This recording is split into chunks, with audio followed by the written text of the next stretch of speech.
حضرت موسیٰ علیہ السلام کا زمانہ مبارکہ ہے، ایک شخص نے اپنے کزن کو، اپنے چچا کے بیٹے کو، چچا زاد کو قتل کر دیا اور خود ہی اس کا مدعی بن کے حضرت موسیٰ کے پاس آیا کہ بتائیے جناب میرے اس بھائی کو کس نے قتل کیا ہے؟ حضرت موسیٰ نے ایک سادی سی بات کی، کیا فرمایا؟ وَإِذْ قَالَ مُوسَىٰ لِقَوْمِهِ إِنَّ اللَّهَ يَأْمُرُكُمْ أَن تَذْبَحُوا بَقَرَةً۔ حضرت موسیٰ علیہ السلام نے اپنی قوم سے کہا کہ اللہ تمہیں حکم دیتا ہے کہ ایک گائے ذبح کرو، گائے کا کچھ حصہ مقتول کو مارو، وہ خود اٹھ کے بتا دے گا مجھے کس نے قتل کیا ہے۔ یہ پہلا سپارہ ہے قرآن مجید کا، آپ اس کو دیکھ لیں، یہ آیت نمبر 67 سے شروع ہو رہا ہے۔ تو اب وہ چونکہ ذبح کرنا نہیں چاہ رہا تھا، اس کو پتا تھا کہ مجرم تو میں خود ہوں، وہ ذبح چونکہ کرنا نہیں چاہ رہا تھا تو اس سے کہا کہ مارو ایک حصہ گائے کا، اس کو تو یہ اٹھ کے بتا دے گا۔ تو اس نے جواب کیا دیا؟ قالوا اتتخذون ہزوا، کہنے لگا آپ میرے ساتھ مذاق کرتے ہیں، کبھی ایسا بھی ہوا ہے؟ قال اعوذ باللہ ان اکون من الجاہلین، حضرت موسیٰ علیہ السلام فرمانے لگے میں اللہ کی پناہ مانگتا ہوں میں جاہلوں میں سے ہو جاؤں۔ ہر وقت مذاق کرتے رہنا یہ تو جاہلوں کا طریقہ ہے۔ کن کا ہے؟ حضرت موسیٰ نے کہا ہے، قرآن پاک ہے، ہر وقت مذاق کرتے رہنا۔ خوش طبعی اور چیز ہے، مسکراتے رہنا، لیکن کسی کا مذاق ہر وقت اڑاتے رہنا کن کا طریقہ ہے؟ جاہلوں کا۔ جب کہا نہیں ذبح کرنی ہے تو اب ذرا دیکھیے، کرنا نہیں نہ چاہ رہے، قالوا ادع لنا ربک یبین لنا ما ہی، کہنے لگے اے موسیٰ پھر آپ نہ رب سے دعا کریں کہ وہ ذرا کھول کے بتائے وہ گائیں کس طرح کی ہو۔ ارادہ نہیں نہ ذبح کرنے کا، آپ دعا کریں۔ قال انہ یقول انہا بقرۃ لا فارض ولا بکر، فرمایا کہ رب کہتا ہے وہ گائے نہ بوڑھی ہو نہ زیادہ بچیا ہو، عوان بین ذالک، ان کے درمیان ہو، یعنی جوان گائے ہو۔ فافعلوا ما تؤمرون، کرو جس کا تمہیں حکم دیا جا رہا ہے۔ قالوا ادع لنا ربک یبین لنا ما لونھا، لو اگلی بات سن لو، کہنے لگے آپ دعا کریں رب سے کہ وہ کھول کے بتائے اس کا رنگ کس طرح کا ہو، رنگ بتائیں کس طرح کا ہو۔ قال انہ یقول انہا بقرۃ صفراء، فرمایا رب فرماتا ہے کہ صفراء رنگ کی ہو، یعنی گہرے زرد رنگ کی ہو۔ یہ رب فرماتا ہے اس طرح کی گائے ذبح کرو۔ فاقع لونھا تسر الناظرین، اور جب کوئی اسے دیکھے تو اسے اچھا بھی لگے، آنکھوں کو اچھی لگے وہ گائے، اس طرح کی گائیں ذبح کرو۔ لو اتنی باتیں بتا دی۔ قالوا ادع لنا ربک یبین لنا ما ہی، کہنے لگے نہیں آپ پھر دعا کریں اللہ ذرا کھول کے بتائے گائیں کس طرح کی ہو۔ ان البقرہ تشابہ علینا، ہمیں ذرا گائیں پر شبہ پڑ گیا ہے کس طرح کی ذبح کرنی چاہیے۔ وَإِنَّا انشاءاللہ لمہتدون، اگر اللہ نے چاہا تو ضرور ہم ہدایت پا جائیں گے۔ پھر اللہ تعالیٰ نے فرمایا کہ قال انہ یقول انہا بقرۃ لا ذلول تثیر الارض، گائیں اس طرح کی ہو کہ وہ کبھی کھیتی میں نہ چلائی گئی ہو، یعنی اس کو کبھی کام نہ اس سے لیا گیا ہو۔ بیل کو لوگ لگاتے تھے نا، جو کام آج ٹریکٹر سے لیا جاتا ہے وہ گائے بیل سے لیا جاتا تھا، تو وہ کھیتی باڑی کے کام نہ اس کو لگایا گیا ہو۔ ولا تسقی الحرث، اور نہ اس سے پانی نکالا گیا ہو، نہ کھیت چلانے ہل چلانے میں لگائی گئی ہو، اور وہ جو کنواں ہوتا تھا جس کے گرد گائیں گھومتی تھی، تو کہا وہ بھی کام اس نے نہ کیا ہو گائے نے۔ مسلمۃ لا شیۃ فیہا، وہ ہر عیب سے پاک ہونی چاہیے۔ قالوا الآن جئت بالحق، اب کہنے لگے اب آپ صحیح بات لے کے آئیں، اب سوال ختم ہو گئے نا، کہنے لگے اب آپ بات فذبحوہا، انہوں نے ذبح کر دی۔ وما کادوا یفعلون، پر ایسا کرتے نظر آتے، لگتا نہیں تھا کریں گے ذبح پر ذبح۔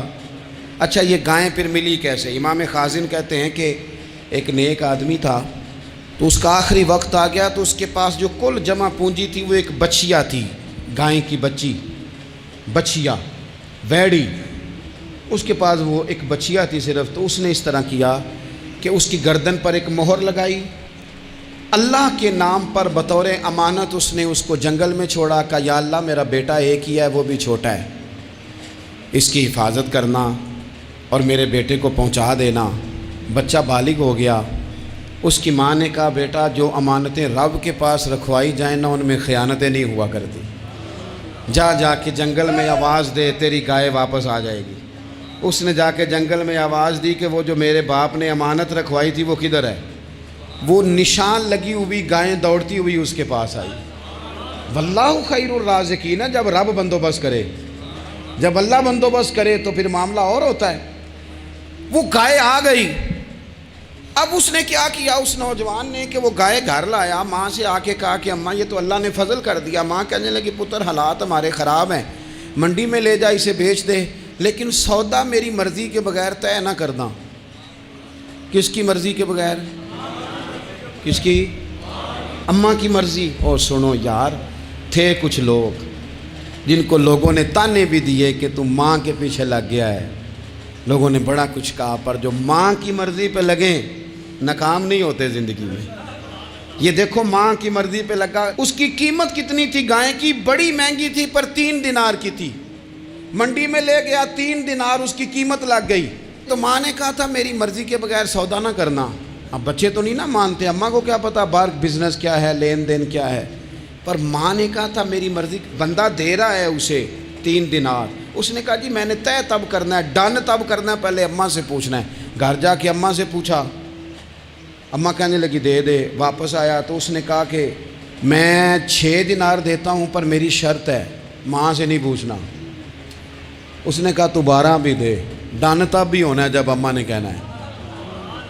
وہ جب اس طرح کی اس نے گفتگو کی، واپس اپنی والدہ کے پاس گئے، کہنے لگے اماں سمجھ نہیں آتی، 3 دینار کی گائیں بندہ 12 میں خریدنے کو تیار ہے، شرط لگاتا ہے کہ اماں سے نہیں پوچھنا۔ تو والدہ کہنے لگی پتر پہلے اس سے جا کے پوچھ کیا وہ ہے کون؟ یہ کوئی روحانی معاملہ ہے، کوئی غیبی مدد ہے، پوچھ۔ اس سے جا کے پوچھا تو وہ کہنے لگا میں تو فرشتہ ہوں اللہ کا، تو نے گائیں بیچنی نہیں، اس لیے کہ تیرا باپ بھی نیک ہے، تیری ماں بھی نیک ہے، رب تیرے رزق میں برکت پیدا فرمانا چاہتا ہے۔ ماں باپ نیک ہونا رزق میں برکت ہو جاتی ہے۔ ماں باپ نیک ہوں، ان کی صالحیت کا اثر پہنچتا ہے بچوں تک۔ رزق حلال کما کے لانے والے ہوں تو گھر میں برکت ہوتی ہے۔ جا کے کہا کہ تیرے ماں باپ نیک تھے، اسے نہ بیچنا گائے کو، تو کیا کریں؟ کہنے لگے بنی اسرائیل والے سوال کر کر کے خود مشکل میں آ گئے۔ اب وہ ایسی گائے جو جوان بھی ہو، یہاں تو ہر غریب آدمی اپنی گائیں یہاں لگا دیتا ہے، کھیتی باڑی میں یہاں لگا دیتا ہے، کنویں میں پانی نکالنے میں تو یہاں تو ہر ایک کی گائیں، تو ایسی گائیں جس کا رنگ بھی اتنا پیارا ہو، زیادہ بوڑھی زیادہ بچی بھی نہ ہو، اور ابھی تک کھیت میں بھی نہ لگی ہو، وہ سوائے تیرے کہیں نہیں ہے۔ اس نے کہا چل پھر مہربانی کر بتا میں کتنے کو دوں گائیں، اگر وہ آ جائیں تو کتنے کو بیچنی ہے؟ اسے کہنا کوئی نہیں، ریٹ تو زیادہ کرنا ہی نہیں، ان سے کہنا گائے کے اندر سے گوشت نکال دیں اور جتنا گوشت ہے اتنے پیسے بھر دیں، اس کی کھلڑی بھر دیں۔ اب وہ بنی اسرائیل والے ڈھونڈتے پہنچ گئے، کہا جناب گائیں 3 دینار کیا 6 لے لو۔ اس نے کہا نا بھائی، ذبح کروں گا، گوشت نکالوں گا، جتنا وزن گوشت کا اتنے پیسے بھرو گے، کھال میں تو پھر گائے تمہیں ملے گی۔ اب مجبور تھے، کیا کرتے؟ ابن کثیر حدیث لائے ہیں، امام سیوطی نے در منصور میں بھی لکھی ہے، نبی پاک صلی اللہ علیہ وسلم نے فرمایا سنو جوانوں، اور اسے دل کی تختی پہ لکھو، نبی پاک علیہ السلام نے فرمایا اگر بنی اسرائیل والے زیادہ سوال نہ کرتے تو اتنی مشکل کا شکار نہ ہوتے۔ انہوں نے سوال اتنے کیے کہ چارہ نہیں ہے اب ان کے لیے، چارہ نہیں ہے اب ان کے لیے کہ یہ ادھر ادھر جا سکے، مجبوری بن گئی، یہی گائے خریدنی ہے، یہی لے جانی ہے۔ اب اتنا سارا مال جمع کر کے وہ گائے خریدی، ذبح کی، تو مقتول کو جب اس کا ایک حصہ مارا تو اس نے اٹھ کے کہہ دیا یہ جو مدعی بنا ہوا ہے نا، یہی تو میرا قاتل ہے، یہی تو میرا قاتل ہے، یہی تو ہے، اس نے یہ سارا کام کیا۔